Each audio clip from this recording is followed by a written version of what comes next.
बिस्मिल्लाहिर्रहमानिर्रहीम। अजीज़ दोस्तों, इमाम जलालुद्दीन सयूती रहमतुल्लाह अलैह ने अपनी किताब कंजुल मदफून व फल्कुल मशहून में लिखा है कि हुस्न इखलाक की 10 निशानियाँ हैं। जिसके अंदर ये 10 निशानियाँ होंगी वो अच्छे इखलाक का मालिक होगा। अजीज़ दोस्तों, आइए जानते हैं कि वो 10 निशानियाँ कौन सी हैं और क्या हमारे अंदर इनमें से कोई एक निशानी है। नंबर 1, वो झगड़ा कम से कम करेगा। नंबर 2, वो इंसाफ से काम लेगा। नंबर 3, वो लोगों की गलतियों की तरफ नज़र नहीं करेगा। नंबर 4, वो बुराई में भी अच्छाई का पहलू तलब करेगा।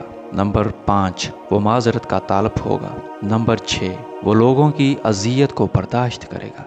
नंबर 7, वो अपने नफ्स पर मलामत करेगा। नंबर 8, वो दूसरों से सिर्फ नज़र करते हुए अपने अयूब ढूंढने में लगेगा। नंबर 9, वो हर छोटे बड़े से खुश इखलाकी खंदा पेशानी से पेश आएगा। नंबर 10, वो हर एक से नरमी से बात करेगा, खा उससे कमतर हो या बरतर। अल्लाह रब्बुल इज़्ज़त हम सब को हुस्न इखलाक से माला माल फरमाए। और दोस्तों, सीखने को अच्छी बात जहाँ से मिले सीखनी चाहिए। मिलते हैं फिर किसी नई वीडियो के साथ। अपने दोस्त मोहम्मद शफीक को इजाज़त दीजिए। अल्लाह हाफिज़।